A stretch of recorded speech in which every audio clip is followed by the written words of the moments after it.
गेल्या काही दिवसांपासून मराठवाड्यामध्ये अतिवृष्टीमुळे शेतकरी हैराण आहे आणि या शेतकऱ्यांना मदत मिळावी अशी वारंवार विरोधकांकडून मागणी केली जाते आणि यासाठी शिवसेना उद्धव बाळासाहेब ठाकरे मराठवाडा विभागीय हंबरडा मोर्चाचं आयोजन जे आहे ते उद्धव ठाकरे यांच्या नेतृत्वाखाली आज संभाजीनगर येथे करण्यात आलेलं आहे। संभाजीनगर येथील क्रांती चौकापासून या हंबरडा मोर्चाचं आयोजन जे आहे ते आयोजन उद्धव बाळासाहेब ठाकरे पक्षाच्या वतीनं करण्यात आलेलं आहे आणि आम्ही सध्या पाहू शकतो की या ठिकाणी क्रांती चौकामध्ये सर्व मराठवाड्यातील सामान्य शिवसैनिकांना असेल किंवा शिवसैनिकांना या ठिकाणी जमण्याचं आवाहन जे आहे ते उद्धव ठाकरे यांनी आणि अंबादास दानवे यांनी केलं होतं। उद्धव ठाकरेंच्या नेतृत्वाखाली हंबरडा मोर्चाचं आयोजन जे आहे ते आयोजन करण्यात आलेलं आहे। क्रांती चौकापासून ते फुलमंडी चौकापर्यंत मोर्चा जो आहे तो हा मोर्चा असणार आहे आणि त्यानंतर विभागीय कार्यालयावरती निवेदन दिलं जाणार आहे आणि यामध्ये प्रमुख मागणी असेल ती म्हणजे 50,000 हेक्टरी शेतकऱ्यांना मदत मिळालीच पाहिजे अशी प्रमुख मागणी जी आहे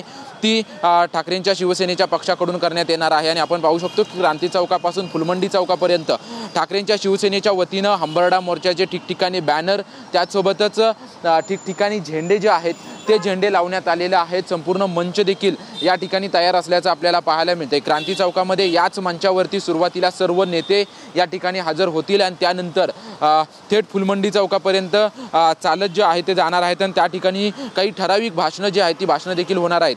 काल मुख्यमंत्री देवेंद्र फडणवीस आणि उपमुख्यमंत्री एकनाथ शिंदे यांनी देखील संभाजीनगर दौरा केला आणि या दौऱ्यामध्ये संपूर्णपणे उद्धव ठाकरे यांच्यावरती टीका केली होती। त्याच्यामुळे आज उद्धव ठाकरे नक्की या टीकेला थेट संभाजीनगरमध्ये येऊन काय उत्तर देतात हे पाहणं महत्त्वाचं असेल, कारण की ज्या पद्धतीने 31,000 करोड रुपयाचं पॅकेज जे आहे ते शेतकऱ्यांकडून जाहीर झाल्यानंतर देखील ठाकरेंची शिवसेना जी आहे ते आंदोलनावर ठाम होती आणि त्याच पार्श्वभूमीवरती आता आज सकाळी 11 वाजता या क्रांती चौकातून मोर्चाला सुरुवात होईल आणि फुलमंडी चौकापर्यंत जवळपास 1 ते 1.5 तासामध्ये फुलमंडी चौकापर्यंत हे मोर्चा जो आहे तो पोहोचेल आणि त्यानंतर उद्धव ठाकरे जे आहे ते सर्व शेतकऱ्यांना त्यासोबतच सर्व शिवसैनिकांना जे आहे ते संबोधित करणार आहेत।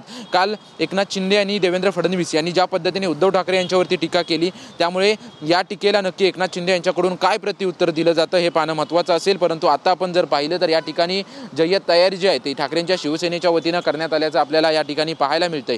परंतु सर्वांचं लक्ष जे आहे ते उद्धव ठाकरे यांच्याकडे असणार आहे। ज्या पद्धतीने राज्य सरकारकडून शेतकऱ्यांसाठी पॅकेज जाहीर झालं तरी देखील ठाम मोर्चावरती ठाकरेंची शिवसेना जी आहे ते ठाम असल्याचं आपल्याला पाहायला मिळालं आणि त्यानंतर 11 वाजता जो आहे तो मोर्चा सुरुवात होणार आहे। जवळपास 2 ते 2.5 तास हा मोर्चा चालेल। नंतर उद्धव ठाकरे संबोधित करतील।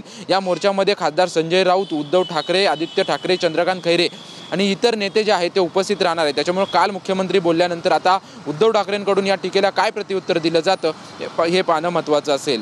कॅमेरामन मनीष विचारेसह निवृत्ती बाबर, TV9 मराठी, छत्रपती संभाजीनगर।